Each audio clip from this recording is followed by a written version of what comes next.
Kobe Bryant have decided to take my talent to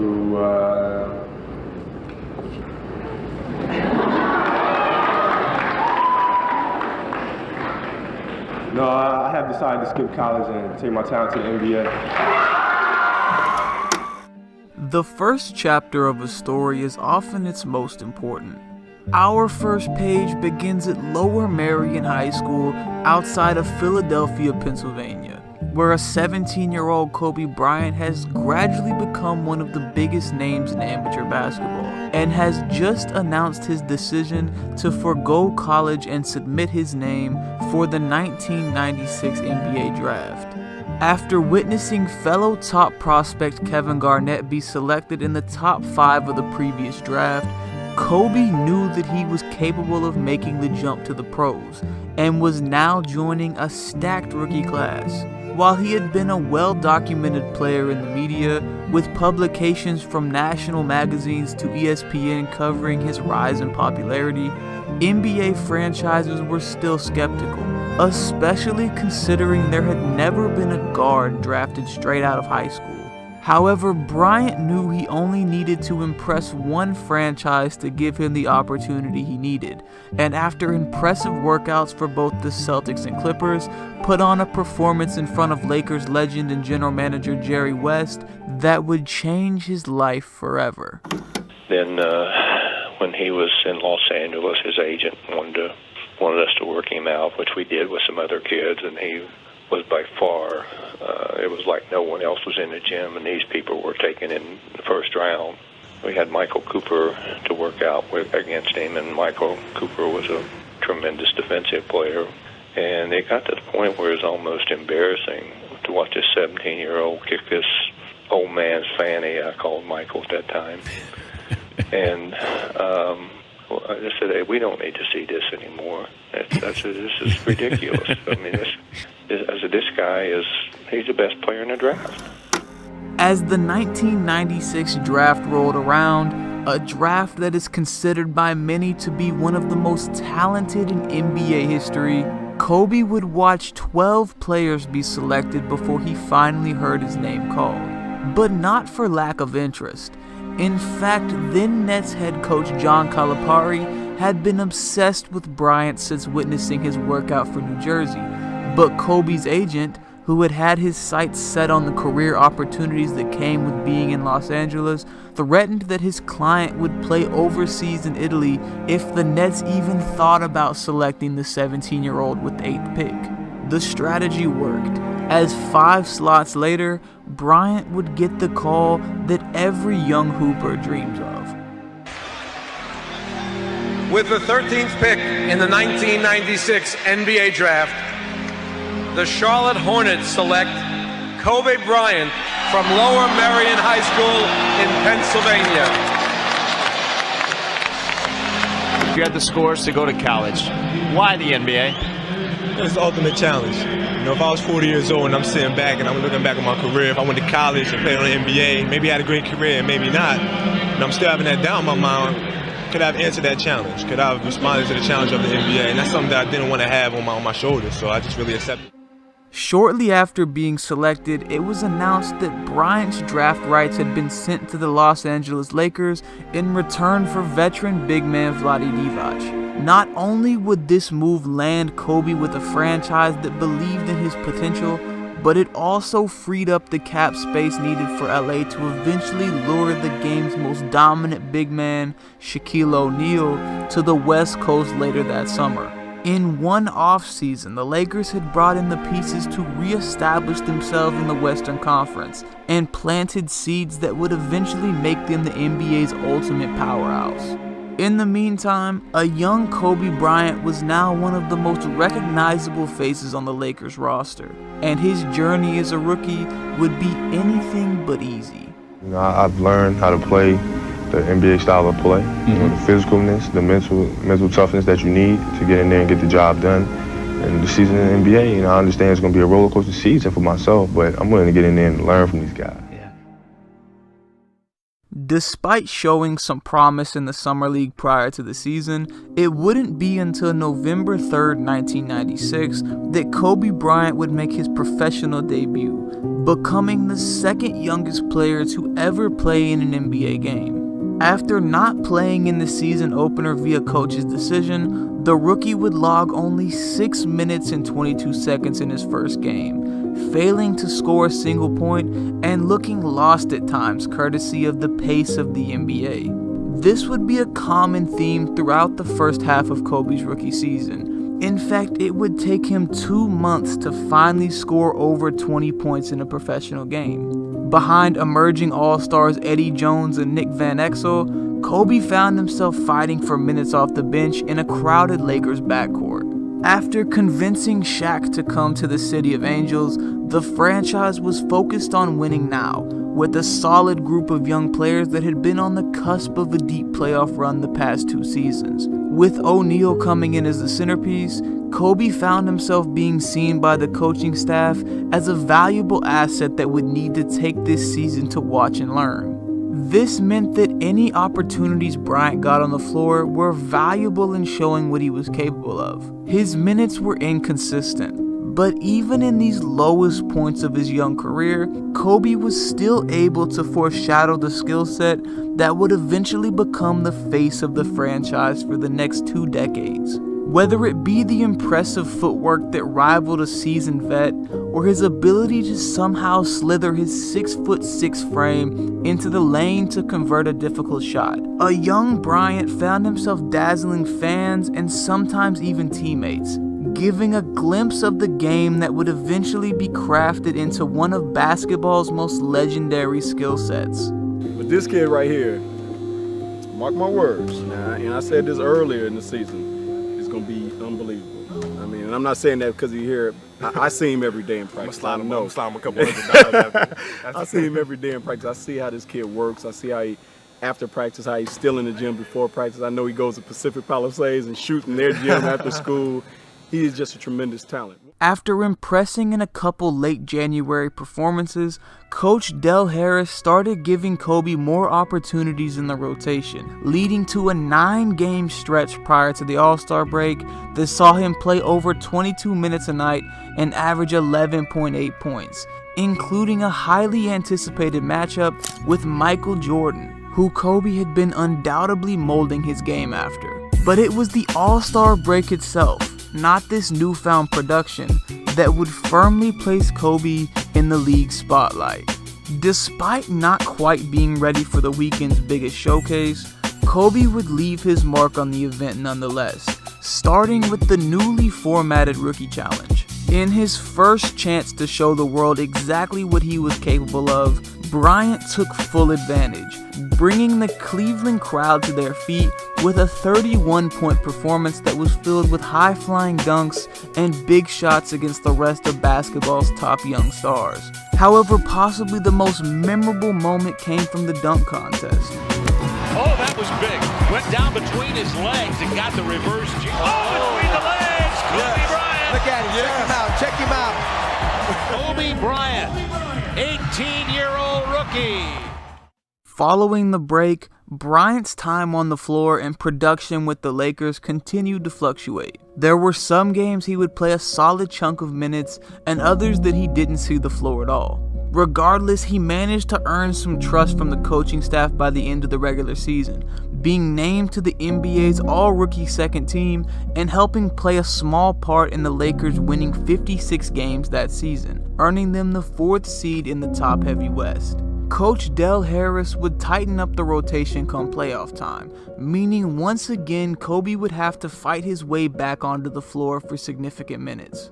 He would make his playoff debut in the closing seconds of Game 1 of their first round matchup against the Trailblazers, checking in with only 46 seconds left in the blowout win. He would get his first real postseason opportunity in Game 3, where he'd scored 22 points in 26 minutes on the floor in what would be the Lakers' only loss of the series. As Los Angeles moved into the second round, they found themselves matched up with the Utah Jazz, who had become the top team in the West. The legendary duo of John Stockton and Karl Malone had been running pick and roll since Kobe had been a first grader in Italy, and the Lakers found themselves falling behind 0-2 in the series, unable to match the experience of the vets. As Game 3 tipped off in Los Angeles, it was obvious the Lakers needed a spark offensively, with Eddie Jones being held scoreless through the first 28 minutes. In a move that would change the landscape of the game, Coach Harris turned to Kobe off the bench, giving him some key minutes in the rotation. Thanks to some inspired defense by LA that held Malone to just 1 for 13 from the floor, the Lakers would hold a 13-point lead heading into the fourth quarter, and the baby Momba would get his first taste of putting away a playoff opponent. Throughout the quarter, Kobe flashed the unguardable nature that would go on to define his career, drawing 12 free throws in the closing moments and helping to hold the lead even after Shaq fouled out with 7 minutes to play. It takes a certain type of player with a certain mentality to thrive come playoff time, and Kobe had proven that he was capable of embracing the moment. This performance would lead to an increased role for Kobe throughout the rest of the series, but after dropping another game at home to Utah in Game 4, it was Game 5 that would go on to be a defining moment in his career. Walking into an elimination game in front of the notoriously passionate Utah fan base, the Lakers had their work cut out for them, with top role player Byron Scott being out for the game with a wrist injury. Falling behind by 8 points at halftime, Kobe had been held scoreless in the first 9 minutes of action, and remained that way well into the third quarter. However, thanks to some aggressive defense, Los Angeles managed to trim the Jazz lead to 5 by the start of the fourth. Following his fourth quarter outburst in Game 3, Bryant had begun drawing the attention of Utah's best wing defenders, but once again he proved that he was up to facing the challenge of the big moment. Right with him, the young rookie Shannon Anderson got into rookie Kobe Bryant. Bryant goes to the left corner, come back left to right, pull up on the angle left, jump and score and count it, he's fouled by Shannon Anderson. What a move by Kobe Bryant. With it, out front to Kobe Bryant, fake a three, drive, leap and lean off balance, shot good. Kobe Bryant, what a move. They put Kobe Bryant out right baseline, Kersey drive, reverse shot, it's good. What a shot. Inside a shot, underneath the load is Bryant, and he slams it in. After dropping 9 points in the tight-fought quarter, and the Lakers seeing leading scorer Shaquille O'Neal foul out with only a minute 46 remaining, LA had the ball with only 11 seconds left, and only one player on the floor wanted to take the final shot. So Kobe Bryant, the young rookie straight from high school, 8 seconds left. Bryant guarded by Russell. 5 seconds left. 4. Bryant drives, pull up, shot on the way, no good. Carmelo rebounds to go to overtime. After airballing the game-winning shot, Kobe would proceed to follow up with 3 more airballs during overtime, including 2 with less than a minute left. Utah would end up winning the game and clinching the series following the Lakers' loss. But what the Lakers gained was so much more valuable. You know, I really thought that was a defining moment in his career. You know why? If somebody would have shot an air ball on our team, and they'd shot a second one, they were going to shoot a third one. He was fearless. I think that's one of the things that spurred him to greatness. He wasn't going to allow himself to fail. I don't know if anyone on our team would have taken 3 shots that he took. I don't know that. But I'll guarantee you one thing, when he came back next year, it was a different person than what the year before. That was not going to happen again. Right, like you're worried about how people may perceive you, and like you're walking around and it's embarrassing because you shot 5 air balls. Get over yourself, right? And then after that, it's okay, well, why did those air balls happen? Got it. High school, year before, we played 35 games, max, right? Week in between, spaced out. Plenty of time to rest. In the NBA, it's back to back to back to back to back to back to back. I didn't have the legs. So you look at the shot, every shot was online. Every shot was online, but every shot was short. Right? I gotta get stronger. I gotta train differently. The weight training program that I'm doing, I gotta tailor it for an 82-game season so that when the playoffs come around, my legs are stronger and that ball gets there. So I look at it with rationale. say, okay, well, the reason why I shot air balls is because my legs aren't there. I go, well, next year they'll be there. Kobe Bryant's desire to step up in the big moment and willingness to keep shooting even after he had airballed what was at that point the biggest shot of his career is an element of what would go on to define his legacy. Being unafraid of the consequences of a moment and being willing to take failures, study them, and turn them into long-term success. Bryant's rookie season was filled with ups and downs, from career-defining highlights to frustrating failures. But what it did was establish a foundation that allowed him to learn from past mistakes and come back better than before. Kobe may not have been ready for the big moments just yet, but he wasn't afraid of them either. It was this mindset that would eventually establish him as one of the game's best, and soon, it would help him achieve his ultimate goal.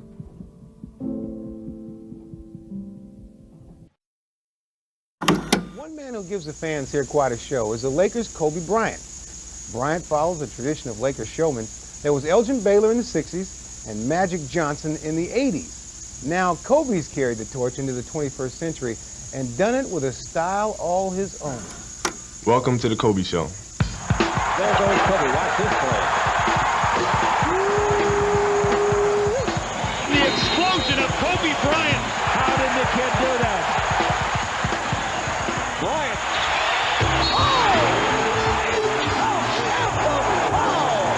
Kobe's giving the people what they came to see, that's for sure. Entering the 1999 NBA season, Kobe Bryant had begun his rise towards being recognized as one of the league's premier players. In the year prior, he had more than doubled his points per game and time on the floor, carving out a larger role in the Lakers' rotation and forming one of the game's greatest 1-2 punches with the prime Shaquille O'Neal. Becoming a centerpiece on one of basketball's most legendary franchises had resulted in Bryant becoming an icon on and off the court, something that was made obvious when a fan vote had helped him secure his first All-Star appearance in 1998. From late-night talk show appearances to Adidas ad campaigns, Kobe was at the center of attention in the sports world thanks to his exciting highlight plays and memorable personality. This was a welcome sight for the NBA, who following the retirement of Michael Jordan the previous year, had been desperately looking for a new era of players to help issue the league into the new millennium. On June 11, 1999, the Lakers announced that they had hired 6-time NBA champion Phil Jackson to become the team's head coach. After helping lead the Chicago Bulls to a decade of dominance, Jackson had vowed to never coach again, leaving the game after the core of his former dynasty disbanded. However, seeing the potential on the Lakers roster, a group of talented players who had been unable to get over the hump in the postseason, Phil was lured out of retirement and Los Angeles was able to secure the final missing piece towards becoming a dynasty of their own. Man, you gotta see some of this stuff. Just pivot work, like, without even having a basketball. It's just, run, set a pick, then spin, pivot, go, then stop, change the direction. Like, without a basketball. Like, practice layups without a basketball. It's weird. I learned the spirituality of the game, the mindfulness that comes with the game. Understanding how to put yourself aside, how to try to quiet your ego. The new era of Lakers basketball would have to wait, as during one of the final preseason games against the Washington Wizards, Kobe Bryant would be hit by an opposing player's elbow, resulting in the young star breaking his hand. Not realizing the extent of the injury, Bryant had stayed in the game and actually played the remainder of the contest. But when the pain was too much to handle the next morning, an MRI revealed he had broken the 4th capoparo bone in his shooting hand, an injury that would cause him to miss the first 6 weeks of the season. Despite losing half of their young duo, the Lakers still managed to get off to a hot start, going 11-4 in their first 15 games without Bryant. Since arriving in LA, Shaquille O'Neal had grown into the game's most dominant big man, using his strength and athleticism to terrorize defenses down low. Now in the heart of his prime, his resurgence in the league created a nightmare for opponents, especially in an era of basketball that thrived in the paint. Kobe would make his return to the Lakers on December 1st, before quickly reestablishing himself in the starting lineup. Playing a then career-high 38 minutes per game, Bryant had fully gained the trust of the Lakers coaching staff, and now was proving nightly why he belonged in the conversation of the league's top guards. There was evidence of his confidence growing every time he stepped on the floor, as any reservations or potential that people had seen in a young Kobe was now melting away to reveal a polished skill set that rivaled the game's greatest scorers. From elite footwork and above the rim highlights to an ability to hit difficult shots that left the opposition clueless, the young Momba had finally broken out of his shell and was showing the basketball world exactly what he was capable of. This, combined with O'Neal's elite play and Jackson's improvements to the Lakers' game plan, resulted in them winning 67 games, tied for 5th most in NBA history. Shaq had put together what would be the greatest statistical season of his career, averaging 29.7 points, 13.6 rebounds, and 3 blocks per game on his way to being named the league MVP. Meanwhile, Kobe had taken his largest step towards NBA stardom, improving in every statistical category, including raising his points per game to 22.5 and leading the team in assists and steals. These improvements not only earned him his second All-Star appearance at the age of 21, but it also resulted in Bryant being named to the All-NBA second team and becoming the youngest player in league history to earn all defensive honors. While the Lakers had clearly established themselves as the NBA's best team in the regular season, the playoffs had been a struggle for the franchise in recent years. Since Shaq and Kobe had arrived in LA, the Lakers had put together an underwhelming 14-16 record in the postseason, having their finals hopes ended by the eventual NBA champion San Antonio Spurs the year prior. Playing for a franchise as historically dominant as the Lakers, and being a player so obsessed with success that his work ethic had already begun becoming the stuff of legend, Kobe knew that his ultimate goal was winning the NBA Finals. It was the type of thing he had dreamed of growing up as a kid in Italy, and now with all the pieces coming together for a deep playoff run, the Lakers were finally the favorite to win it all, and 4 teams stood between them and the ultimate goal. Matching up in the first round with the entertaining but inexperienced Sacramento Kings, the Lakers set the tone for the series early, with Shaq continuing his dominant play in Game 1, scoring 46 points and grabbing 17 boards in a 10-point win. However, the Kings weren't willing to lay down, winning back-to-back games in Sacramento and pushing the Lakers to a winner-takes-all Game 5. Kobe had been hot throughout the series, scoring over 30 points in 3 straight games. And with the series returning to the Staples Center, LA was able to put together a 27-point win to close out the series. The second round provided a unique challenge for Los Angeles, with former All-Star and Shaq teammate Penny Hardaway leading a Phoenix Suns team that featured future Hall of Famer Jason Kidd and the talented Clifford Robinson. The Suns were fresh off upsetting the defending NBA champion Spurs in round 1, and now had their sights set on ending the title hopes of yet another top Western Conference team. Shaq and Kobe came out strong in Game 1, scoring a combined 62 points in a convincing win to take a 1-0 series lead. But the Suns would come out firing in Game 2, with Phoenix having a strong performance from a duo of their own, as Penny Hardaway and Robinson put together a 57-point outburst that had them in the lead with only 21 seconds remaining. Despite only having 13 points on 10 shots, Kobe ended up with the ball in his hands for the last possession, and the Staples Center was on its feet. They're going to take it off the dribble. This is it now. Game's on the line. You're down 1. Kobe Bryant at the point on a 1-4 offensive formation.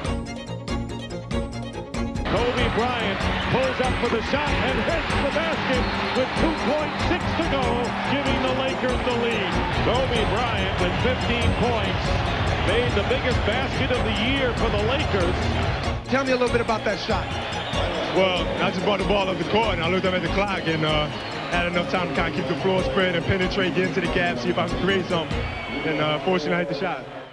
The biggest shot of Bryant's career at the time would be enough to swing the momentum in Los Angeles' favor, and after splitting games in Phoenix, the Lakers would close out the series with a 22-point win at home, securing them a spot in the Western Conference Finals. Waiting for Shaq and Kobe in the showdown of top teams in the West was a talented Portland Trail Blazers team who had managed to put together a 59-win regular season. Led by 6-time NBA champion and future Hall of Famer Scottie Pippen, who had been a large part of the dynasty Phil Jackson coached in Chicago, the Blazers also featured a pair of exciting young players in Rasheed Wallace and Damon Stoudemire, who had just begun to enter their primes. The group was fresh off eliminating the conference's traditional powerhouse, the Utah Jazz 4-1. And their combination of experience and skill would prove to be the Lakers' greatest challenge yet.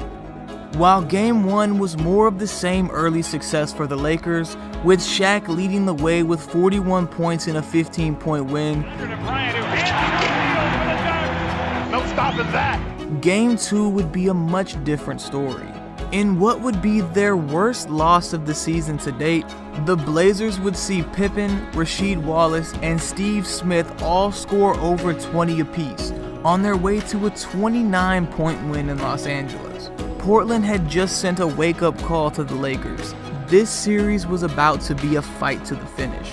The two teams would go back and forth over the next 4 games, with LA taking a 3-1 lead before dropping back-to-back games in Portland to force a Game 7. Kobe had struggled to find consistency early in the series, but after a confidence-boosting 33-point performance in Game 6, the young star was ready for the biggest game of his career so far. On June 4th, 2000, all eyes were on the Staples Center for what would be the second most watched conference finals game of all time, the type of stage where legends are born for the world to see. With a near impossible 3-1 series comeback on their minds, the Blazers had a clear game plan. Deny Shaq the ball in the post, and when he got the ball, throw as many defenders at him as possible. While it seems like a simple strategy, it worked to perfection, with O'Neal being held to only 9 points entering the fourth quarter. The Blazers had been able to build some steady production on offense, with young all-star Rasheed Wallace punishing LA on his way to a 30-point performance. The Lakers now found themselves down 15 with only 10:28 remaining in the fourth quarter, and it seemed another playoff elimination could be on the horizon. However, in true champion fashion, Los Angeles found a spark offensively when they needed it most, with reserve guard Brian Shaw hitting 2 clutch 3-pointers to slow down Portland's double team. Bryant, who had been a well-rounded contributor throughout the game, raised his defense to a new level, playing a large role in the Blazers missing their next 12 consecutive shots, as LA climbed their way back into the fight. With the game tied and only a minute 50 remaining, Bryant would completely take over the game, drawing a foul that led to 2 free throws and then hitting a move on one of the greatest defenders of all time before pulling up for a tough mid-range jumper. The very next play, Kobe would go right back at Pippen, and this time it would be one of the biggest plays of his career. Portland has 3 timeouts left. The Lakers have 2. Bryant to Shaq.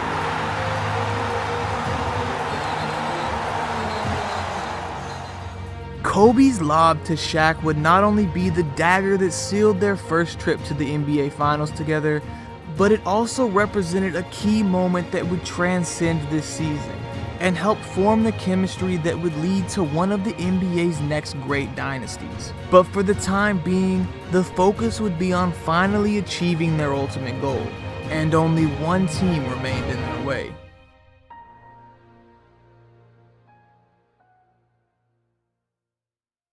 Reggie Miller and the Indiana Pacers had always been a step or two away. Whether it was the Jordan-led Bulls, the New York Knicks, or even a young Shaq in Orlando, someone had always stepped between them and a chance at the NBA Finals. Except 2000 was different. After winning 56 games and finishing first in the Central Division, the Pacers had fought their way up the ranks in the Eastern playoffs, returning to their 5th Eastern Conference Finals in the past 7 years. Despite yet again being matched up with the Knicks, Indiana would finally break through the glass ceiling, with Reggie helping seal the final game of the series with a 34-point performance, and sending the Pacers to their first NBA Finals appearance in franchise history.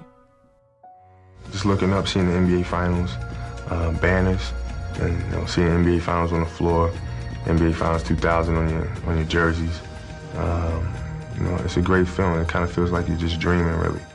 With the stage set and two teams who had been fighting to get over the hump finally having the opportunity to win it all, the 2000 NBA Finals got off to a strong start for LA. Kobe had come out of the gates hot in his first championship action, scoring on 4 of his first 6 shots in the first quarter, but eventually found himself playing a more complementary role to Shaq, who had a clear advantage inside. O'Neal would be unstoppable in Game 1, scoring 43 points and grabbing 19 boards on the way to a 17-point victory for the Lakers. However, it was Bryant who would have the most valuable contribution to the game, thanks to his effort on the defensive end. Kobe would hold future Hall of Famer Reggie Miller to a career-low 1 for 16 performance, forcing the NBA's eventual all-time three-point leader to have one of the worst shooting performances in finals history. It was clear that the duo of Shaq and Kobe would be too much for Indiana in this series, and early in Game 2, Pacers guard Jalen Rose would try to take the fate of the series into his own hands.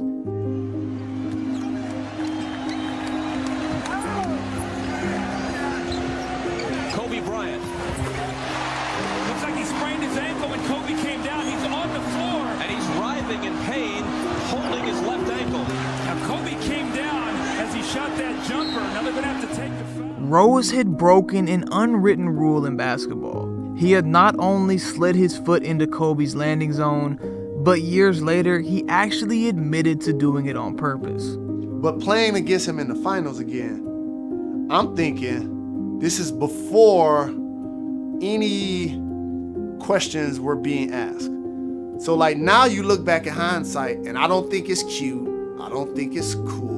I don't think I'm hard because I tried to hurt Kobe Bryant in a game. I'm disgusted by it because, I wanted to win that bad that I was willing to basically cheat to do it. The Lakers would still go on to take Game 2, but the ankle injury would be one that bothered Kobe the rest of the series, and it would directly cause him to miss the entirety of Game 3 as well. In his absence, the Pacers were allowed to throw more pressure at Shaq, and the void left by Bryant on the defensive end led to Reggie Miller, who had been held to 28 points total in the first 2 games, to explode for 33 in a 9-point Pacers victory.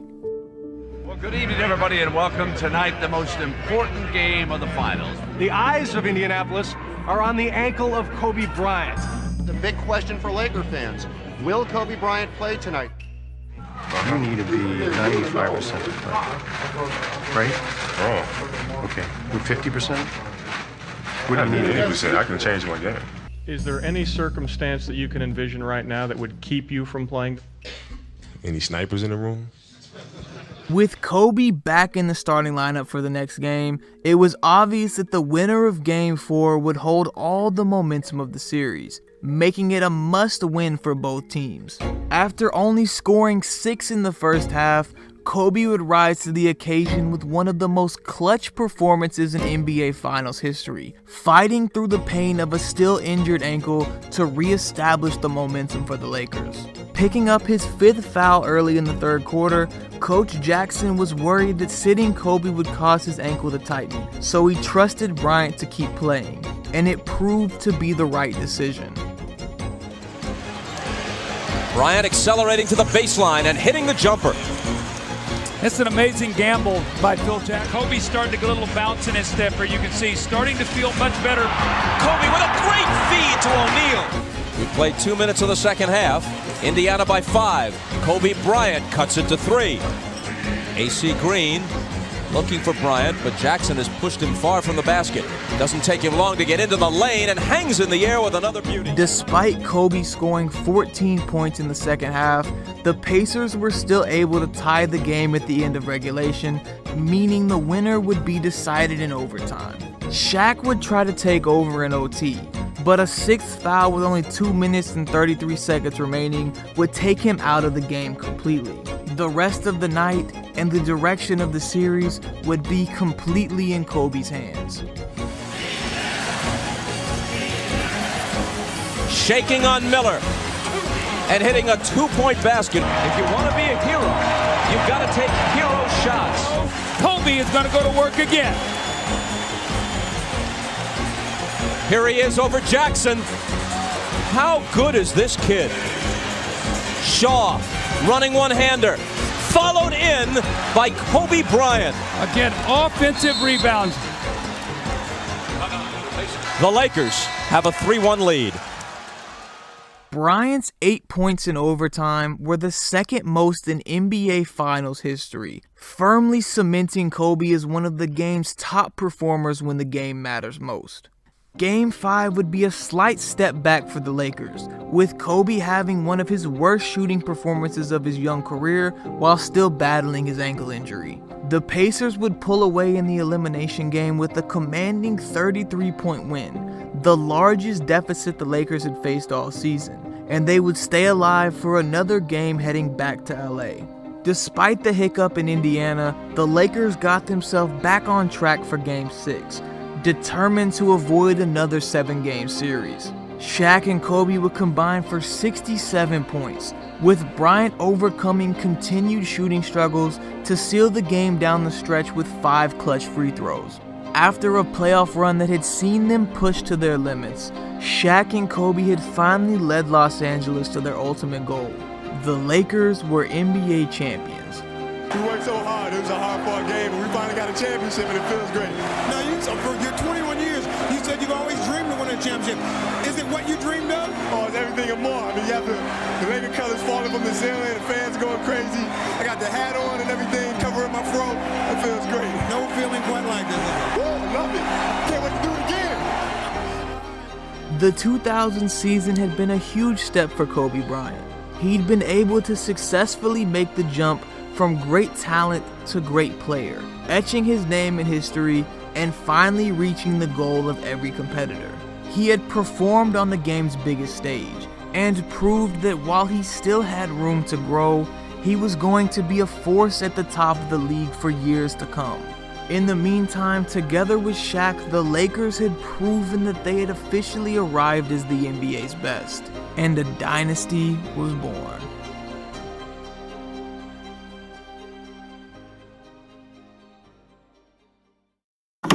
From the moment he burst on the scene with his prodigious talent, style, and charisma, comparisons to the NBA's greatest player were made. And after he and Shaquille O'Neal fought and scratched their way to a three-peat in Los Angeles, it seemed a matter of time before Kobe Bryant's name would be etched in history alongside that of his idol, Michael Jordan. But that road would not be without its trials and tribulations. 2 years ago, his world nearly came undone when he faced sexual assault allegations in a court of law. And like Jordan, Kobe's play would ultimately overcome all. The rift which sent Shaq packing to Miami, conflicts with head coach Phil Jackson, and a sometimes acrimonious relationship with the media. So, how will Kobe be remembered? As the man who broke up the 3-time world champions? As a truly great Lakers scoring legend? Or as one of the players who eclipsed even the great Michael Jordan? These days, it seems anything's possible. The Kobe Bryant we saw heading into the 2005-2006 season was far from the rising star we had witnessed winning his first NBA championship. This Kobe was a little more damaged both on and off the court. From very public feuds with former star teammate Shaquille O'Neal and coach Phil Jackson to a well-documented court trial that had changed many people's perception of his character. Bryant was left on a broken Lakers roster with no clear direction and with a career trajectory that seemed much less clear than before. The previous season, Kobe had taken a step back in his progression, still averaging 27 points, but shooting his lowest field goal percentage since 1998, and being named to the All-NBA third team, instead of the first team selection he had become accustomed to. The team itself had struggled in its first year without Shaq, translating to a losing record and the Lakers missing the playoffs for the first time in over a decade. Questions were raised about whether or not Kobe could be the main centerpiece of a contending team, and as the pressure mounted, it became clear in Bryant's mind that it was him against the world. Now, after mending his relationship with Phil Jackson, leading to the coach electing to return to Los Angeles, the upcoming season would not only be a crossroads for the Lakers as a franchise, but for Kobe's entire career. You know, Jerry Rice told me, the great receiver, that he would, every time he stepped on the field, he would kind of tell himself he's not good enough, he has to prove. So the fear of failure was a way that he motivated himself. And I've heard you use that sometimes you feel like an underdog as well. Is that something that you have to kind of tell yourself so you push yourself even more? Yeah, well, the thing that I'm afraid of is not winning another championship.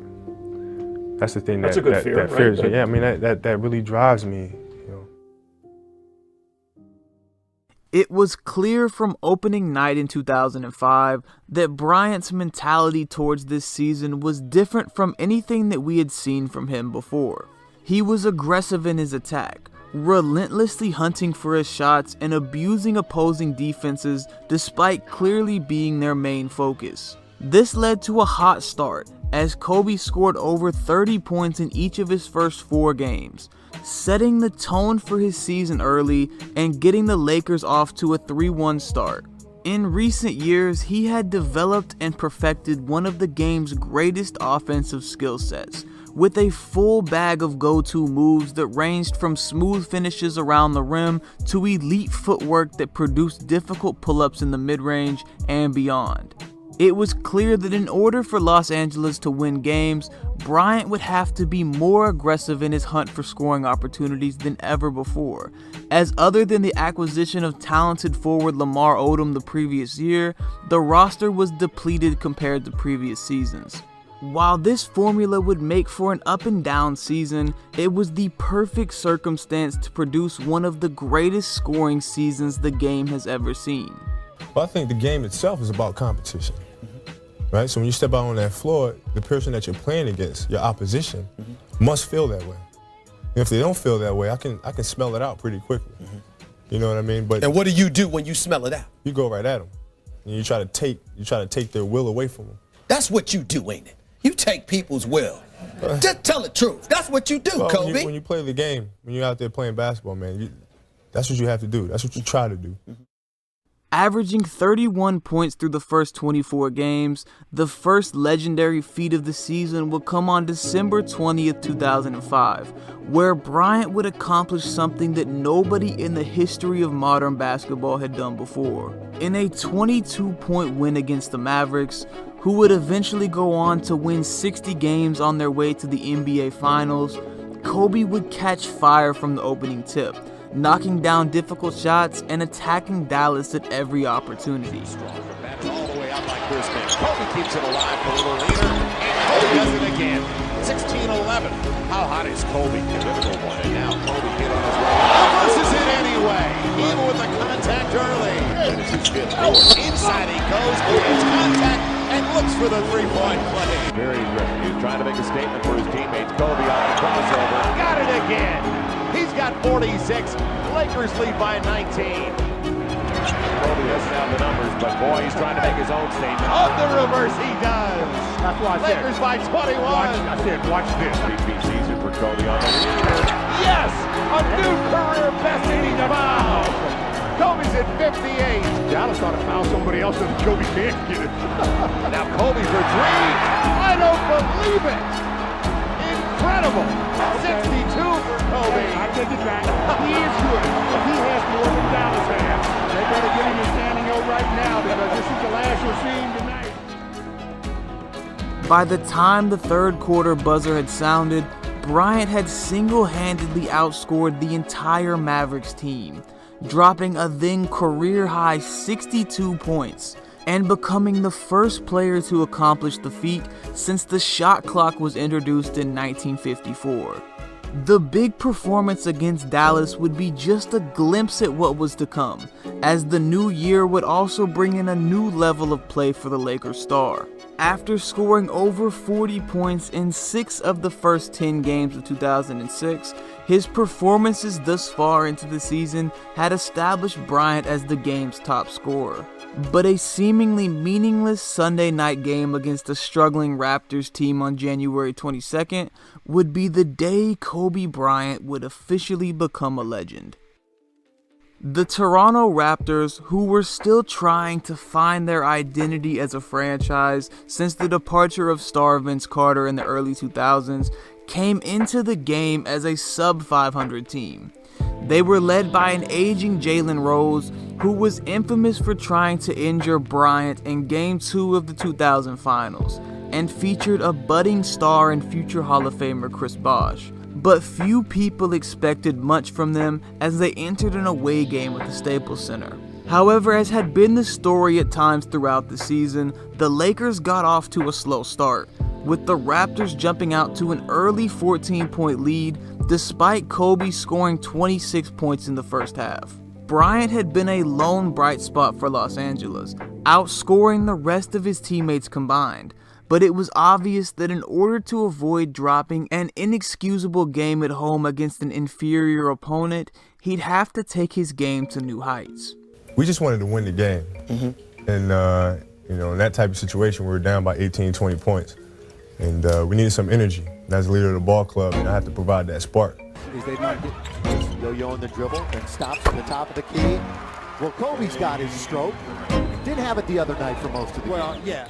They're giving him the ball to see if he can add to it. Yes, he does. That's what Toronto's shooting right now. That tells you what the Lakers are doing defensively. Kobe again. Still 6.5 to play in the third. He pulls up for a three. Yes.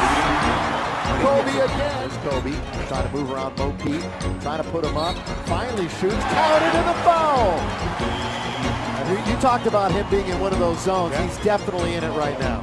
Yeah, I was just feeling emotionally. The feeling I had was I could run all day. The basket is pretty big. I didn't feel like I was in like one of those zones where the basket just feels like a big bucket. The basket felt bigger. And I could see everything that was going on before it was happening. Kobe with it now. Lakers lead 105-96. Another three. Well, there goes Wilt. 67 points, Kobe Bryant. Bosh. For three again. Yes! Well, there's 70. He's got it again. Kobe's hand. Kobe guarded by Mo Peterson. Kobe pump fake for two. Kobe's got the Laker record. Two coming to get to 80 and 81. Bryant for 80. Kobe Bryant, 28 for 46 from the field. This would be 18 for 20 from the line and an 81-point game. 55 in the second half. Ladies and gentlemen, you have witnessed the second greatest scoring performance in NBA history. And Kobe will be replaced, and listen to this crowd for number 8, Kobe Bryant.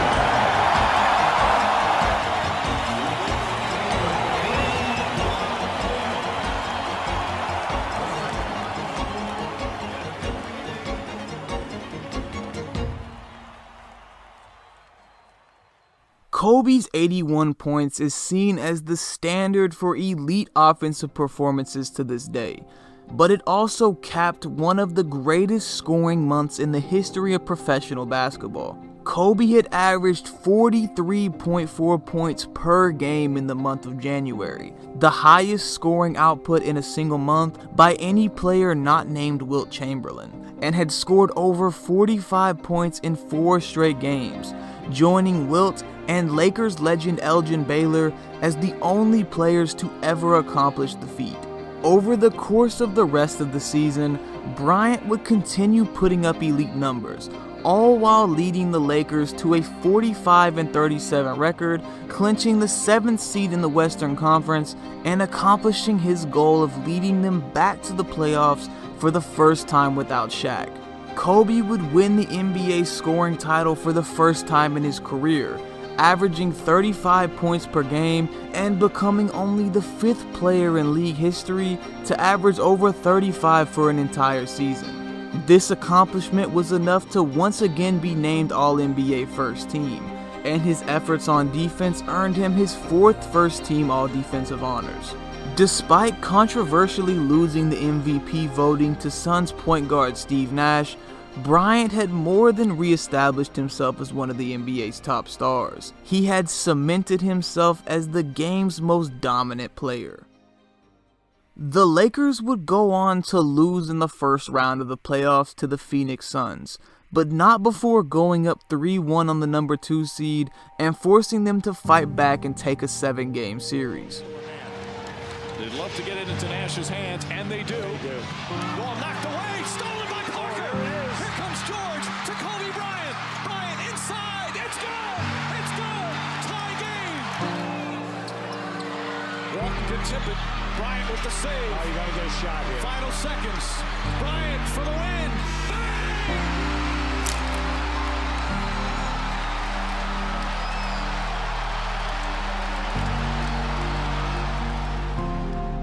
It was clear that Los Angeles needed to add more missing pieces to return to their previous place at the top of the Western Conference. But what the 2006 season accomplished for Kobe Bryant may have been more important than any single playoff series. When faced with a crossroads in his career, a point where he could have folded under the pressures both on and off the court, Bryant chose to dig down deeper, take the challenge head on, and mold his game into one of the most unstoppable offensive forces we've ever seen. From incredible performances to impossible shots, Kobe had proven time and time again throughout the season that he was ready and willing to take on whatever opposing teams threw at him, transforming his game into what the world would come to know as the Black Mamba. Now, as the season came to an end and his former teammate Shaquille O'Neal was left holding another NBA championship with his new team, the next step for Kobe and the Lakers was clear. It was time to go get another ring, by any means necessary. We're a tough competition. Some people sit there and say, y'all keep talking about Kobe being the greatest player in the game today. Y'all don't realize that Kobe trying to be arguably the greatest ever. Your response? I gotta get a couple more rings. Mm-hmm. Are you going to? Yeah, you know what? I won't rest until we do. The Lakers have notified the league Bryant will wear 24 next year. Ball. Look who's got double clutch reverse. Pop off, Kobe. Go ahead and pop it a little bit. At 95-90 juice. Behind his back on a spin. Oh, and the slam. He'll go to the line. The crowd was on their feet. One of our top stories, the Lakers adding some firepower, pulling off a blockbuster deal. Pau Gasol, Kobe Bryant's new teammate. 10, 14 points, 4 boards. Gasol. That'll seal the deal. It's Kobe Bryant, the recipient of the 2007-2008 NBA Most Valuable Player Award. After a 22-year absence, the Boston Celtics are NBA champions once again. Kobe, you won the MVP, you led the team to the finals. How do you characterize this season? Well, I mean, the goal was to win a championship. It wasn't to win MVP or anything like that. It was to win a championship. So, from that aspect, we failed. From the moment the Lakers entered training camp in 2008, there was one word that was unanimously on everyone's mind: revenge. When we entered training camp this year, we were still very disappointed and almost angry from the way our season ended, last year. And you could feel it in the room. The bad taste was still there. After what he would eventually call the greatest failure of his career, Kobe Bryant had the opportunity to represent the United States in the 2008 Olympics in Beijing, where he helped lead Team USA to the gold medal, once again proving that he was arguably the best player in the world. Now, as he headed back to Los Angeles to regroup ahead of the upcoming season, the expectation for success had been set, and nothing less would be accepted. Over the course of the past year, Kobe and talented big man Pau Gasol had formed one of the game's greatest 1-2 punches, with Bryant continuing his dominance on his way to his first career MVP. Standing at 7 feet tall, Gasol had been a bright spot on a struggling Grizzlies team, but the triangle offense in LA gave the talented big plenty of opportunities to showcase his skill. Finally having a consistent second scoring option for Bryant, the rest of the roster had fallen perfectly into place. Now well established with the team, Lamar Odom was the glue that held the offense together, and promising young players like Andrew Bynum and Trevor Ariza played important roles on both ends of the floor. Longtime teammate Derek Fisher was one of the most efficient point guards in the league, and had the NBA Finals experience needed to help Kobe steer the ship.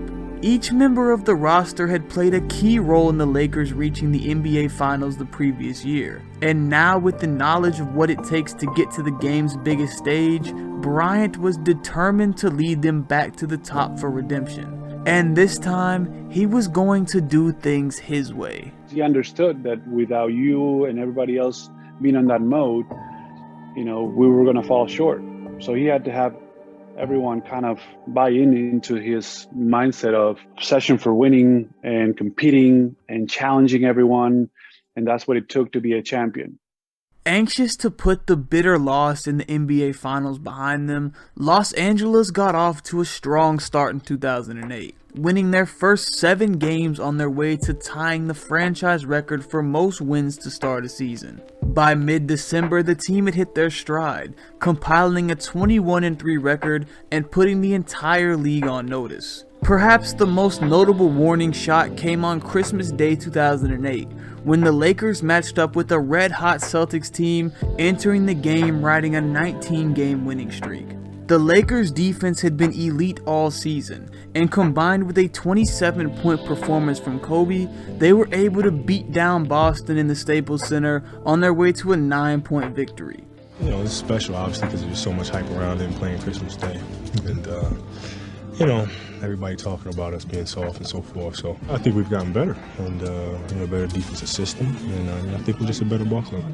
While the Lakers would continue to rack up wins, with Kobe being named the Western Conference Player of the Month for December, a moment during a late January contest against the Memphis Grizzlies would test the mental strength of not only Kobe, but the rest of the team altogether. Bynum is hurt. Oh no. Oh no. Andrew Bynum, you can hear him screaming in pain. And Kobe Bryant landed right into his knee. After missing over 60 games the previous year due to injury, Andrew Bynum had been seen as the missing piece for the Lakers going into this season. And now facing the possibility of losing the young big for another unknown amount of time, it was easy to see the uncertainty in the eyes of the Lakers. Heading into a primetime game in Madison Square Garden, there was no better opportunity for a statement from the Black Mamba. We think we got Andrew, who's going to make a big difference for us. Now he goes down, we don't know how long he's going to be out for. The team was a little deflated. I was pissed off, you know what I mean? Because it's like, no, we're winning the championship this year, come hell or high water. And my guys were down. Yeah. And going into New York, big game, I said, all right, I got to send a message to my guys and say, no, listen, we're doing this. Yeah. I understand it's hard, you went down, but we're getting it done. Yeah. So it's important to get into that mind frame of, no, nothing matters, and I don't want to talk to nobody. I don't want to see no celebrities on the sideline. Don't dap me. Don't say hi to me. I don't care about none of y'all tonight. Yeah, you just focus. That was it. Now the length of Wilson Chandler up against Kobe. And Kobe, what about right off the bench. Kobe over Chandler after the crossover. Inside the arc. I don't care. It's looked good, didn't it? By 5. He's got Kobe on the wing. And Kobe flying home. Two-hander by 7. 27 for 24. On a fall away. The floater. That New York game, I knew D'Antoni's philosophies are never to double a guy that's high. because he always thinks they're going to cool off eventually, right? So I understood that. So once I got rolling, I knew that was going to be the case. Kobe on a spin, what a pivot. Yes! 121-103-59 for Kobe. What a display! Play at an incredible level. He's got it. Kobe Bryant has now scored more points than any other player at Madison Square Garden with 61. By the end of the regular season, Kobe and the Lakers had put together the second best record in the NBA, finishing 65-17 and earning the #1 seed in the West. Bryant had continued his dominance, averaging 26.8 points per game and 5 assists, while once again securing spots on both the All-NBA First Team and First Team All-Defense. That being said, the time for the playoffs had finally arrived, and all individual honors took a back seat as Kobe and the rest of Los Angeles turned their attention to the season's main goal. After gaining the experience of winning the Western Conference playoffs the previous season, the Lakers entered the 2009 postseason with a clear understanding of what it takes to reach the finals. For the Lakers, it's only one goal, and that's to win a championship. They've been waiting to start the postseason again, and they look like they are primed for a long, long run. The first team standing in their way came in the form of the 8th-seeded Utah Jazz, who were led by a young core of future All-Stars and coached by the legendary Jerry Sloan. Los Angeles knew it couldn't take any opponent lightly and came out the gates aggressive, winning the first 2 games on their way to a 4-1 series victory and a ticket to the next round.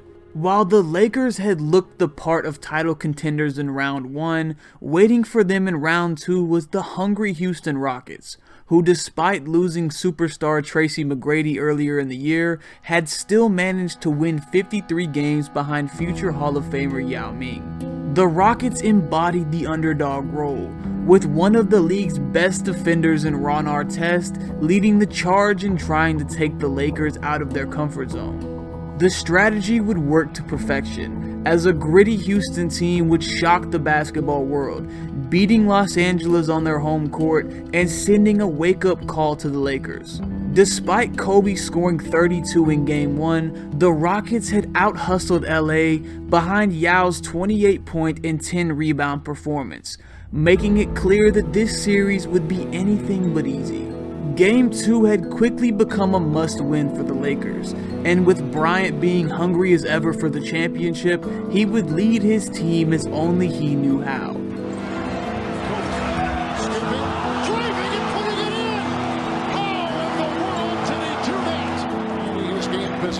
Lakers have started 7-9. Battier watches Kobe Bryant. Kobe Bryant has started this game 4-5.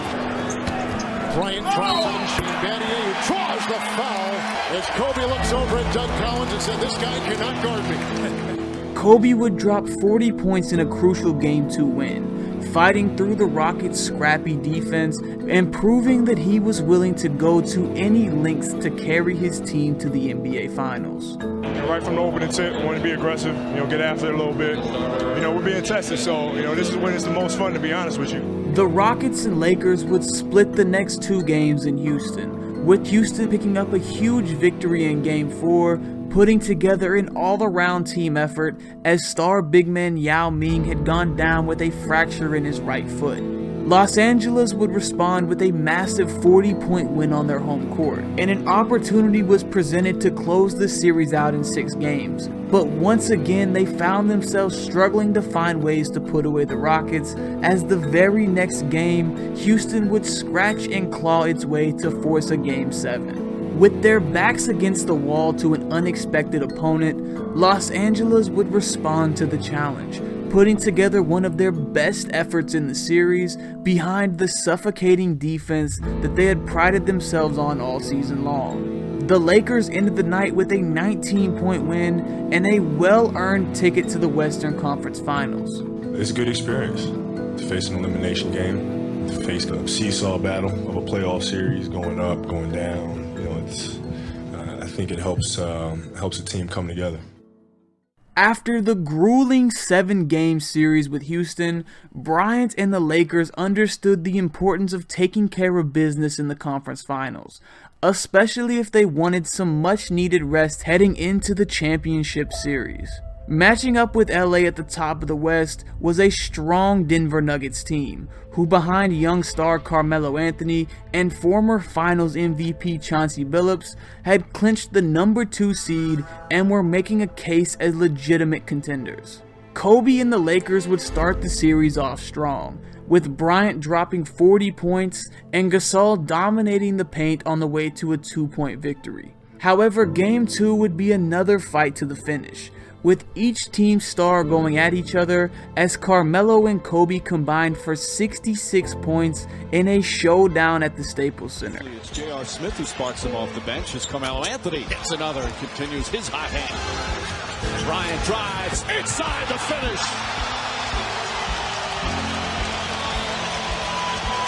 Anthony gets inside, blocked from behind by Odom. That time he's fouled and he puts it in. And that's what we've been seeing from Anthony. Anthony on Bryant. Bryant for 3. Tie game! Neither team's defense could gain control, and as the dust settled, the Nuggets were able to pull out a hard-fought 106-103 victory, with the series headed to Denver.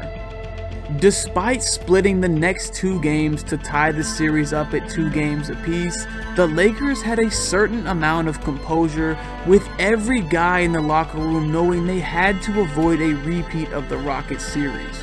With a chance at redemption in the finals on their minds, Los Angeles would win back-to-back games to close out the Nuggets, including a 35-point dagger performance by Kobe Bryant to send his Lakers back to the game's greatest stage. This is where it becomes the greatest challenge for us. Let somebody handle your ticket. Let somebody take your phone calls. Tell them leave you alone for another 2 weeks. Focus now. We gotta focus. 1, 2, 3. Break. Waiting for the Lakers at the summit of the postseason was an unexpected but still dangerous opponent. The number 3 seed Orlando Magic had survived a gauntlet in the Eastern Conference, knocking off the defending champion Celtics in an intense 7-game series, and then taking out the 66-win top-seeded Cavaliers in 6 games. The Magic were led by a young star big man in Dwight Howard, who had put up over 20 points, 14 rebounds, and 3 blocks per game during the regular season. And they had a pair of talented forwards in Hedo Turkoglu and Rashard Lewis, who made up a well-balanced scoring attack. Los Angeles entered the series as the favorites, with few people expecting Orlando to be able to compete with their experience. But after narrowly avoiding an upset earlier in the playoffs, the Lakers knew not to take any opponent lightly. As Game 1 was underway at the Staples Center, it was clear the Lakers had done their homework, swarming Dwight Howard at every opportunity in an effort to slow him down. From there, Los Angeles played the elite defense they had been known for all season, holding all Magic players below 13 points and forcing their 3 main scorers to all shoot below 27% from the field. On the other end, Kobe had risen to the challenge once again, determined to make his mark on the series from the opening tip and fueled with the desire to win another ring after a 7-year drought. Deflected by Nelson. Bryant gets it right back. Falling away, tough shot, puts it in. Oh, what a shot from Kobe Bryant. Kobe Bryant hit, count it, and 1. Shot clock winding down. Kobe Bryant on the drive, gets to the basket. Oh, what a move from Kobe Bryant as the shot clock expires. Couple of fakes. Shot clock at 2, he's got to put it up. Tries to bank it, does so, and a foul. Kobe Bryant, brilliant here in the 3rd quarter, and the Lakers up by 22. Bryant would continue to hunt for his spots and stay aggressive throughout the entire contest, scoring 18 points in the 3rd quarter alone on his way to a 40-point and 8-assist performance. The Lakers would come out on top, pulling off a 25-point victory to take Game 1 and sending a message to the Magic. I just want it so bad. I just want it really bad. So, it's just, you just put everything you have into the game, and then your emotions kind of flow out of me. Anxious to put Game 1 behind them, the Magic came out strong in Game 2, with the talented forward Rashard Lewis making his presence known early. With so much attention being paid to Howard, Lewis had been able to get some good looks early on, and he heated up quickly on his way to 18 points in the second quarter alone. You know, Lewis is the fire right now. He what, 2 in a row, 3 in a row? Right, got offensive rebound, little Jay Corner 3, right? So we got to put out that fire. The Lakers had remained aggressive, using their defense to spark momentum as they had all postseason long. And as the two teams battled down the stretch, it was the Magic who had the ball with a chance to win at the end of regulation. Turkoglu again will trigger. Odom jumping up high to obscure his view. A lot to the basket for Lee. Carter laid it up, no good! And we'll go to overtime. Having been given a gift courtesy of the blown play, the Lakers would never look back in overtime, as the duo of Kobe Bryant and Pau Gasol would prove just why they had become known as one of the game's elite tandems. Bryant, jab step, drive, puts it up, shot's good. Tough shot, the Lakers back up by 1. Puts LA at the free throw line. Bryant looks inside, finds Gasol, count it, and a foul. Together, the two would combine for 53 points, burying the Magic's hopes for a Game 2 upset and walking away with a well-earned 5-point overtime victory. Still waiting for a big smile out of you. You're up 2-0. What's the story? Are you not happy, or you're only half happy, or? Still to be happy about. You're up 2-0. Job's not finished. Job finished? I don't think so. With the series going back to Orlando, the Magic knew it was now or never to make a statement in the series.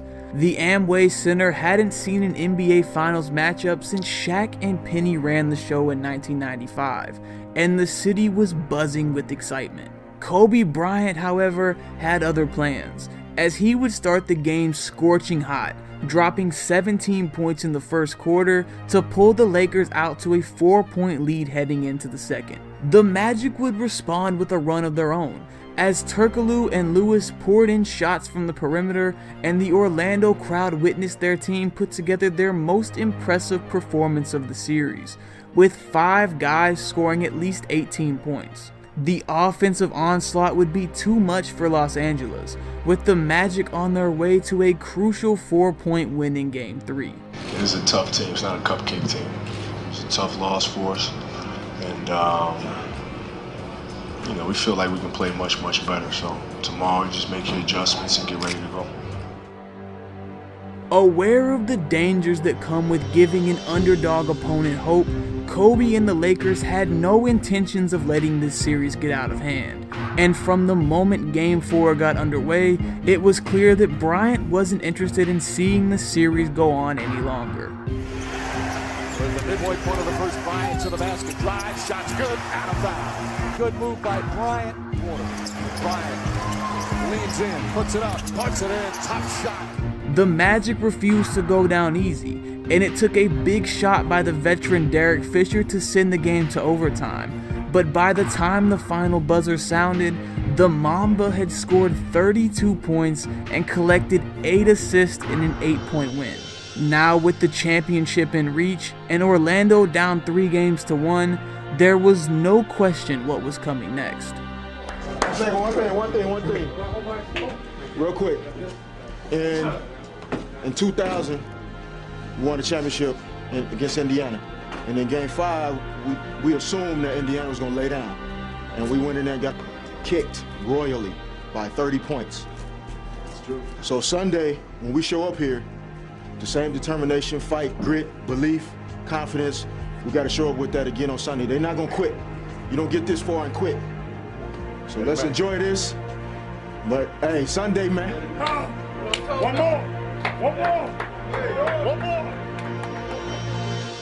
On a mission that had spanned the course of almost a decade, looking to achieve his first championship in the post-Shaq era, Kobe Bryant entered Game 5 as focused as he had ever been in his career. He had made strides as a leader this season, learning from past mistakes and committing himself to guiding this team to championship glory.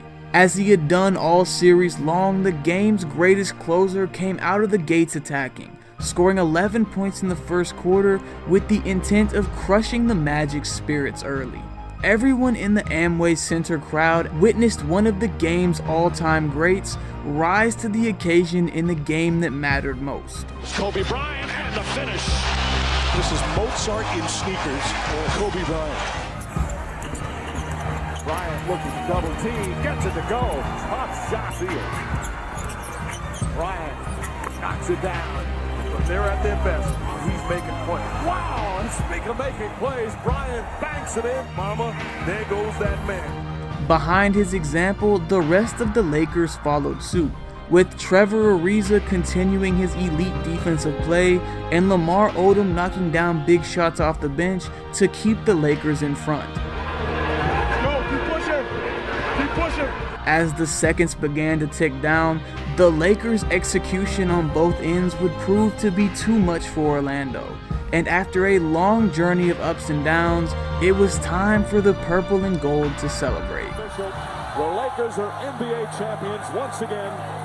LA wins the 2009 NBA title. Such a long journey, so many ups and downs, and so many sacrifices for my family and me working hard.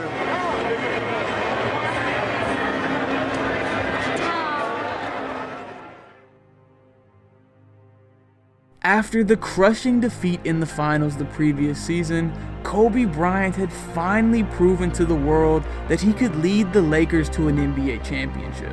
Over the course of the series, Bryant had averaged 32.4 points, 7 assists, 1.4 steals, and 1.4 blocks per game, a stat line that earned him his first career Finals MVP and made him the first player since Michael Jordan to average 30 points, 5 rebounds, and 5 assists on the winning team in the finals.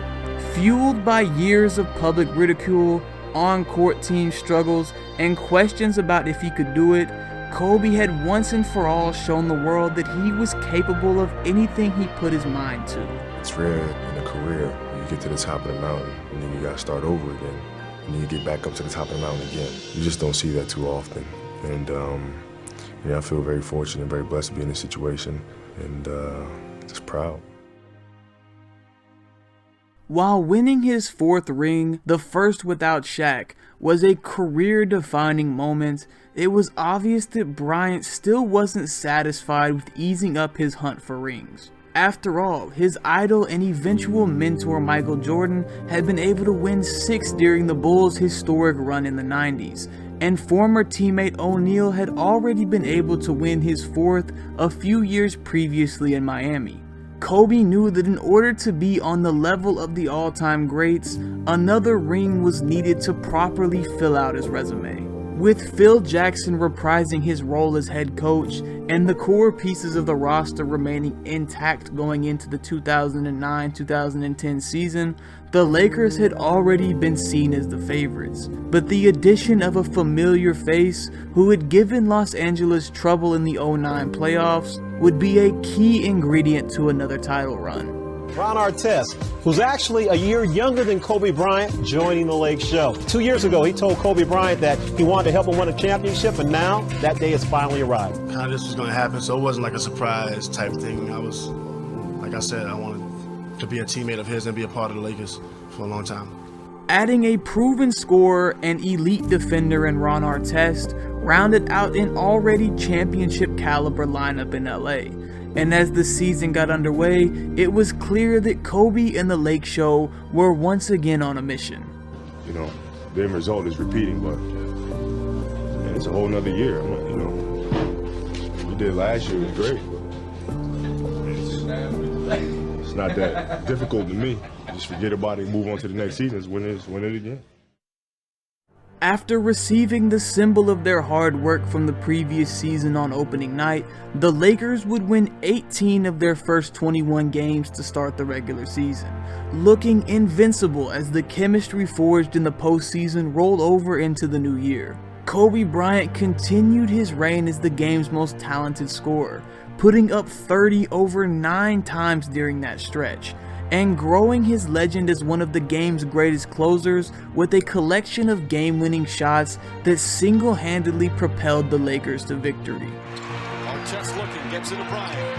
Bryant dribbling, has to put it up with the buzzer. Banks it in! He banks in the three! Amazing! Kobe has just won it for the Lakers! It was such a Kobe moment. I actually couldn't be that mad because I looked down and said, it's Kobe. He's either laugh or cry. I don't know what's funny to do or laugh. Hey, man, the only person I'm like, look, anybody else, I'd have tore that locker room up. The Lakers for the win. Kobe going up over Bell, fall away. Yes! Yes! At the buzzer, he does it! Is there ever a doubt? Kobe wins it for the Lakers! They do.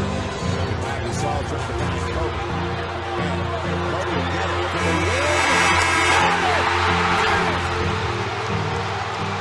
He is hard to believe. Even after the hot start, the middle of the season brought some adversity, as some offensive struggles had added more pressure on Bryant to rise to the occasion, something he never shied away from. But it didn't take long to see that his body was struggling to carry the load that his mind was willing to. Kobe came up guilty on that play. There's a variety of things that went on with him in the course of the year. Kobe plays hurt, injured, tweaked ankles, dislocated fingers, bad wrist, back spasms, night in and night out. His finger, he had a hip situation, hurts knee. He finally had to submit to the fact that I'm doing a disservice to myself and now I'm going to have to sit back here a little bit and recuperate. While Kobe was forced to step away from the game for 3 weeks to get healthy prior to the playoffs, the rest of the Lakers stepped up to fill his responsibilities on the court, as an increase in team chemistry led to 4 straight wins in his absence, and as he returned, the roster once again made strides down the home stretch. Los Angeles would end up finishing with a Western Conference best 57 wins, clinching the #1 seed for the 3rd straight season. Kobe Bryant had been deadly as ever, averaging 27 points and 5 assists on 46% shooting per game, and becoming the youngest player to ever score 25,000 points at the age of 31. Once again taking his spot on the first team All-NBA and All-Defense, the stars had once again aligned for Bryant to lead the Lakers into the playoffs, and the quest for the elusive repeat championship was on. Despite once again being the West's top seed, there were still people who doubted the Lakers' ability for a back-to-back, especially after a few bad losses at the end of the regular season had left them looking vulnerable. Regardless, the postseason was a new opportunity to silence critics, and the first team that stood in their way was an uncharacteristically talented 8 seed in Oklahoma City. The Thunder featured the youngest scoring champion in NBA history, as a 21-year-old Kevin Durant had taken the league by storm in only his 3rd season. However, just as the Lakers had hoped, the investment of Ron Artest in the summer would pay off early in the series, as the highly touted on-ball defender would make life difficult for Durant, holding him to just 29% shooting in Game 1. Behind a big double-double performance by Pau Gasol, the Lakers would secure an 8-point win at the Staples Center, then battled hard in Game 2 in a close contest that saw Bryant drop 39 points to give LA a 2-0 series lead. Still, the young Thunder refused to go down easy, storming back in OKC with back-to-back wins of their own over the Lakers, something that Los Angeles hadn't experienced since the 2008 finals. Where's the mind frame for this team? I'm not sure. But we understand this is a tough test. I mean, said at the beginning of the series, this wasn't going to be easy. It's going to be a long series. It's going to be a dogfight. Kobe and the Lakers had to take care of business at home if they wanted to avoid a 7-game series in round 1. And after picking up a gritty 24-point victory behind a big performance from Pau Gasol, it would be LA with the chance to send the Thunder packing in Game 6. Kobe Bryant would be locked in entering the contest, determined to keep the Thunder from extending the series. After a 16-point outburst in the third quarter by Bryant to halt OKC's momentum, it was Pau Gasol who would make the biggest play of the game.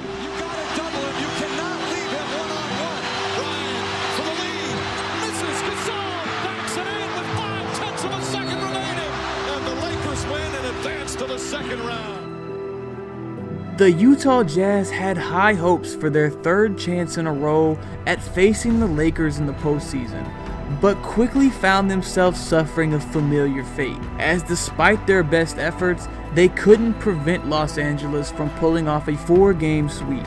Bryant had been relentless, preventing any momentum from Utah by answering their runs with timely buckets and demoralizing performances. After a poor playoff performance against the Jazz as a rookie that had been a driving factor in Bryant's development into one of the game's top stars, there was something poetic about his play throughout the series. Kobe would score over 30 in all 4 games, including a combined 65-point outburst with Pau Gasol in Game 4.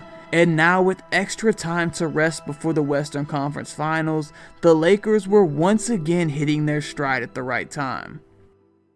After defeating one of his former rivals, it was only fitting that waiting for Kobe and the Lakers in the conference finals would be another team that had previously been an obstacle for LA.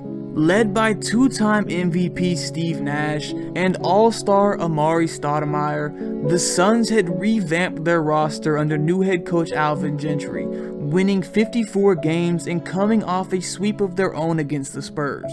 It seemed like the series was all but decided early on, with Kobe dropping 40 points on 56% shooting in a 21-point Game 1 win for LA, and then the Lakers pulling out a 12-point victory in Game 2 behind a 29-point performance by Pau Gasol to make the series 2-0. However, as Kobe knew all too well, the Suns were a resilient team, and with the series headed back to Phoenix, they would gain momentum on their home court, coming up with 2 wins of their own. The first was thanks to a 42-point and 11-rebound masterclass by Amari Stoudemire, and the second came from a hot shooting performance from their bench that would hold off a 38-point effort by Bryant in Game 4. With Game 5 being a must-win for LA, they would respond how they had all season, with Kobe continuing his elite play, leading the charge for the Lakers. Game number 4, here's Kobe Bryant. What a run he has had. Bryant. He had to extend to get it off. They have not gotten into any rhythm, and Kobe gets that sweet spot that he likes against the zone. Zone on the to start this series. Bryant with a long 3. And Phoenix hopes they can get that home court and go home for Game 6. And Kobe says we'll have no part of that as he puts his team back up 6 again. Similar to Game 6 against the Thunder, this contest would come down to the final possession. And once again, it was another member of the Lakers who was willing to step up when they were most needed.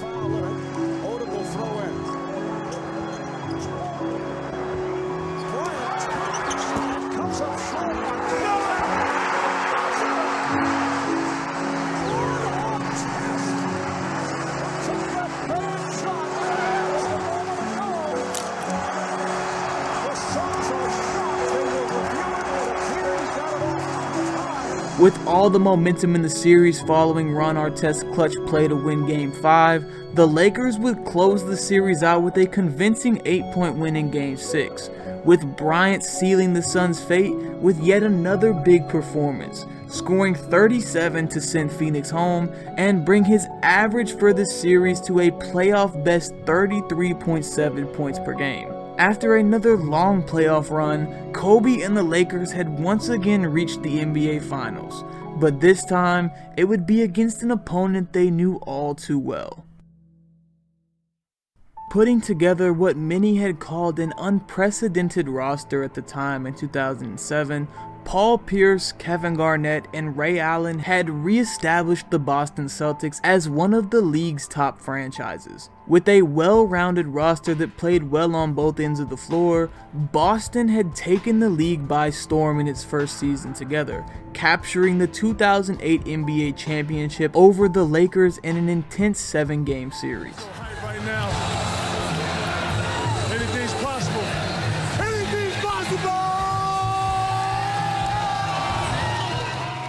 Now, after narrowly missing the opportunity for a rematch in the 2009 finals, the Celtics were back on top of the East and hungry for another ring. On the opposite side, from the moment the final buzzer sounded in 2008, Kobe and the Lakers had been hungry for a chance at revenge in a series they felt should have been theirs. Something that still stuck with them even after winning a title of their own the previous year. 2 years later, and with each team having split the previous 2 championships, the 2010 finals would be an ultimate showdown between the league's 2 most historic franchises, and it would be one of the most anticipated matchups in NBA history. We're going right now, right at tip-off, we're going. This is our turn, let's go. Go. What time is it? Game time. It was clear from the opening tip in Game 1 that this was not the same Lakers team from 2008, as they showcased a newfound toughness and grit that had been lacking in their first matchup with Boston. Behind strong efforts by Pau Gasol on both ends and a strong group effort to stifle the Celtics' offense, the Lakers handled business on their home court. Kobe would finish the game with 30 points, 18 of which came in the second half, to secure a 13-point win for Los Angeles. We got to put our souls in this game. You know what you're supposed to do, but we got to go do it. With only 3 teams ever coming back from an 0-2 deficit in the finals, the Celtics knew they had to come out strong in Game 2, and a big performance from one of their big 3 would give them just the boost they needed. Really trying to get back as Allen fires a 3, knocks it down. Ray Allen has the highest three-point percentage in NBA Finals history. He's had an 18-rebound game in these playoffs. Back for Allen, a 3. It's good. Ray Allen from downtown. Ray Allen backs out, a 3. Knocks it down again. Ray Allen from downtown. He's 4 for 4. Behind the start to one of the greatest shooting performances in NBA Finals history, longtime rival of Kobe Bryant, Ray Allen, would knock down 7 threes in 8 attempts in the first half, finding ways to get free of the Lakers' defense and showing exactly why he was the NBA's all-time leader in three-pointers made. The third quarter saw Los Angeles fight back, with a balanced attack courtesy of the triangle offense, and as the game entered the fourth, both teams were locked in a standstill. This wouldn't last long though, with another Celtics stepping up in crunch time, as Rajon Rondo's 10 points in the final quarter would spark Boston's offense and secure a 103-94 Boston win in the Staples Center. Allen would end the game with 32 points, including the record for most threes ever in a finals game at the time. And just like that, the series was tied up heading across the country to Boston. I love being the enemy and haters, especially when you win. Nothing like it. This could be the last time we play here. Better not be the last time we play here. And it could be. You don't change your ways. Kobe Bryant had struggled in Game 2, scoring only 21 points on 20 shots and being unable to get a rhythm going as the Celtics defense smothered him on every possession. Now with a pivotal Game 3 on the line, he would be on a mission to establish himself in the series once again. Standing in his way was future Hall of Famer Kevin Garnett, who after struggling in the first 2 games of the series would find his offensive touch early on, going right at the Lakers and playing with the emotion that had defined his career. In the back and forth contest, Kobe would lead the charge for LA, rising to the occasion by scoring 29 points and contributing in big moments as the series once again came to a close fourth quarter. But you see the defense by Fisher, he's not giving them any airspace, making those shots a little tougher. Kobe Bryant and a foul. Bryant gets gets away from Momba. Oh, what a pretty move. Left-handed floats it in. Bryant takes it away from Garnett. Finds Bynum inside. Counted out of foul. Great hustle play from Kobe Bryant. Let me ask everybody here. If they would have told us before the game even started, we can go fast forward to the beginning of the fourth quarter, and you're going to be up 6 in the NBA Finals to win the title. Will we take it? Yes, sir. Will we take it? Yes, sir. Let's go. In crunch time, it would be 35-year-old Derek Fisher, who had built a reputation for clutch performances that would put together an 11-point outburst to push the Lakers ahead in a 91-84 win. Just one game after giving up home court advantage, LA had taken it right back, securing a 2-1 lead. Once again feeling the pressure, Boston knew that Game 4 was another opportunity to swing the momentum of the series, and once again they would respond the way champions do. Behind a strong overall team performance, led by longtime Celtic Paul Pierce, Boston would pound the ball in the paint, attacking the rim and forcing the Lakers to stop them inside. The strategy would work early on, but once again, LA would make a mid-game run that kept things close entering the final minutes. Bryant hits a three. Kobe Bryant answers right back. Allen is on Kobe Bryant. Tough shot. Gets it to go. Lost the ball. Brown's got a little quiet. Kobe Bryant drills the three-pointer. This time, however, it would be Boston who would make a clutch run, as they outscored the Lakers by 10 points in the fourth quarter on their way to a 7-point victory. Kobe had been relentless in the final quarter, getting to the free throw line at will and contributing 12 points in the fourth alone. But an unexpected bench performance from Glenn Davis and Nate Robinson would be the game's deciding factor. Feeling all the momentum now after watching their bench put away the Lakers in Game 4, the Celtics were anxious to make a statement in front of their home crowd for Game 5. Behind 15 first-half points on his way to his best performance of the series, Paul Pierce would help propel the Celtics to a 7-point lead going into halftime. But Boston was met with an aggressive Kobe Bryant, who was doing everything he could to provide an offensive spark for his team. There, Kobe Bryant. Oh, what a tough shot. Perkins, good help defense there. Bryant again. Bryant, one dribble. Again from three-point range. Kobe Bryant, 10 points in less than 4 minutes here in the third quarter. Despite scoring 19 points in the third quarter and finishing the game with a total of 38, Bryant and the Lakers were unable to contain Boston's Big Three, who combined for 32 of their team's points on their way to a pivotal Game 5 win. Los Angeles now had their backs against the wall for the first time this season, facing a 3-2 series deficit and needing to win 2 games in a row against one of the league's most dominant teams in order to keep their championship hopes alive. The challenge, obviously, is down 3-2. We had a couple opportunities slip away, but it is what it is. Like, you go home, you got 2 games at home that you need to win. Pull your boots up, get the work. Behind their experienced and unrattled head coach Phil Jackson, the Lakers enter Game 6 knowing that in order to win the series, they'd have to put the last 2 games behind them. All you have to do is win 2 home games and you're the champion. If you can't do that, you're not the champion. The Lakers, it's in their hand. With the Staples Center buzzing and home court advantage in full effect, the Lakers would come out swinging while facing elimination, immediately getting after the Celtics at every opportunity. This fire spread to every Laker on the floor, from Kobe, Gasol, and Artest, all the way to guys on the bench playing big minutes. Every player on the roster knew that this would not be their final game. Together, they would hold Boston to only 67 points, their lowest total of the playoffs, and Kobe would provide the knockout punch thanks to a 26-point, 11-rebound, and 4-steal performance that sealed a 22-point victory for LA. The Lakers had responded to the adversity and came up big when it mattered most, forcing what was sure to be one of the most iconic Game 7s in NBA history.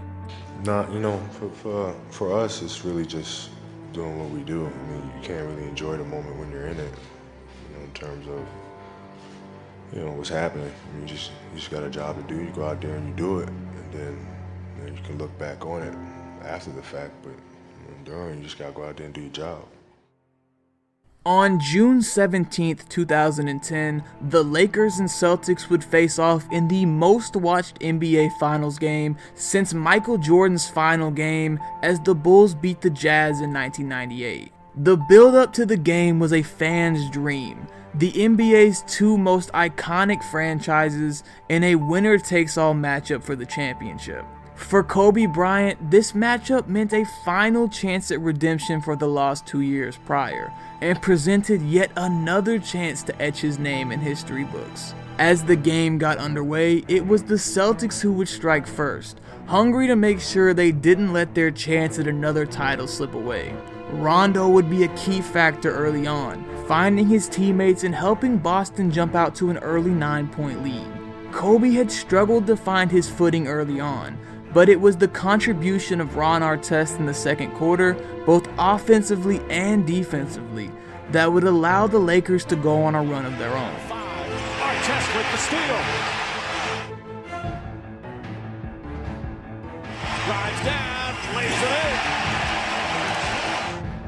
in. The two teams would go back and forth for the rest of the half, with Boston up 6 as the dust settled and the two teams headed to their locker rooms. As the second half began, it was now the Lakers who would come out as the aggressors, scratching and clawing their way towards only being down 4 points heading to the fourth. The entire series and season would come down to this final 12 minutes. Having added Ron Artest in the offseason to help defend their championship crown, the Lakers would once again see their decision pay off, as Artest would continue his inspired play on both ends and fuel the Lakers during an intense crunch time run that would see them take the lead.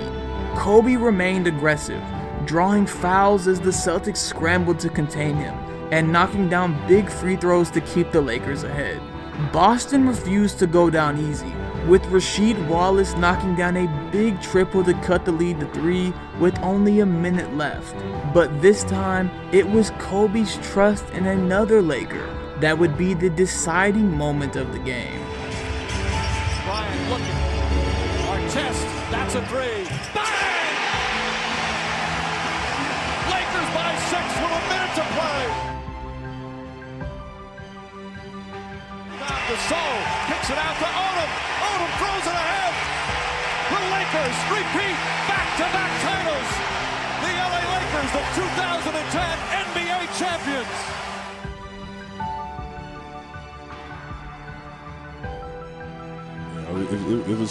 It was a heck of a series, man. When we split and lost the second one here, going up to Boston, that was the most fun I think we've had, because our backs were against the wall and it was tough going into the Garden and winning. And then going down 3-2 and then having to bounce back and win. This is the sweetest one. During the series, Bryant had averaged 28.6 points and 2 steals per game, overcoming Boston's increased defensive pressure and now being named NBA Finals MVP for the second consecutive year, the first player to earn the honor in back-to-back years since his former teammate Shaquille O'Neal did it during the Lakers' three-peat. In a way, this may have been as symbolic as any other aspect of Kobe's second championship run. Not only was he able to prove that he was capable of winning more rings without Shaq, but he did so in his own way, with a team that was designed to play around him and with his mentality. Few of the all-time greats have been fortunate enough to win multiple rings back-to-back in different eras. But the way Kobe was able to do it, with two completely different rosters and with two very different play styles, just speaks to his ability to adapt and constantly grow as a player. In the end, this will always be what made him special. And now, he had 5 rings and a lot of silenced critics to show for it. The challenge was issued, right, wrong, or indifferent, people saying, well, Kobe can't win without Shaq. Right? I said, okay, you know what? I'll show you. I'll show you. And so from that point, it became personal for me. I knew that, winning the championship meant more to me than it did to everybody else. I treat this as life and death. I mean, come hell or high water, that's what I was going to get done. I've always said that I wanted to be remembered as a player that didn't waste a moment, didn't waste a day. And I felt extremely blessed by the God-given talent. But at the same time, I didn't take it for granted at all. And so if I could be remembered as a person that was born with a lot of talent, but did everything he could to try to overachieve, that lived every day as if he was the 12th guy on the bench, I think that's a very powerful message to have, and something that hopefully the players that are now and players that will come later choose to embody as well.